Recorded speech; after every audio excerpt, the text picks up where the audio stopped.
યજ્ઞ સોસાયટીમાં રહું, શાંતાબેન ચૌહાણ.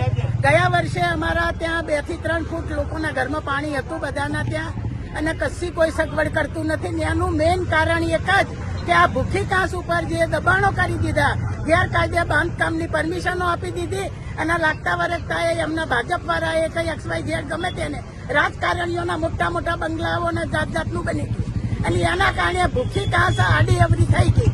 ભૂખી કાંસનું નામ નિશાન રવા દીધું નહીં.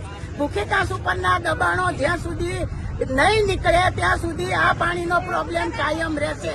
એટલે જે તે પેપરમાં આપતા હોય કે અમે આમ કરીશું તેમ કરીશું, ભૂખી કાંસ સાફ કરીશું ને દબાણો પાણી નહીં આવે, એ વાત ખોટી. કોઈએ એ વાત માનવાની જરૂર નથી.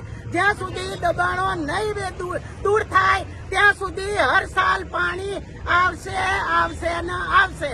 એટલે સૌ પ્રથમ જેને પરમિશન આપી હોય એ લોકો અહીંયા આવીને જોવે અને દબાણો દૂર કરે તો જ આ પ્રશ્ન સોલ્વ થશે. પબ્લિકના વેરાના પૈસા બરબાદ ના કરો. એ વેરાના પૈસામાંથી બાળકોના ભણતર માટે પ્રયત્ન કરો, ચોપડીઓ આપો, ગમે તે કામ કરો પબ્લિકના ઉદ્ધારનો. પણ આ રીતે રાજકારણીના કામમાં મોટા મોટા અહીંયા બંગલા બનાવી દીધા, એવું કામ કરશો નહીં. બસ આ એક મારી નમ્ર વિનંતી. ઓકે, જય હિન્દ.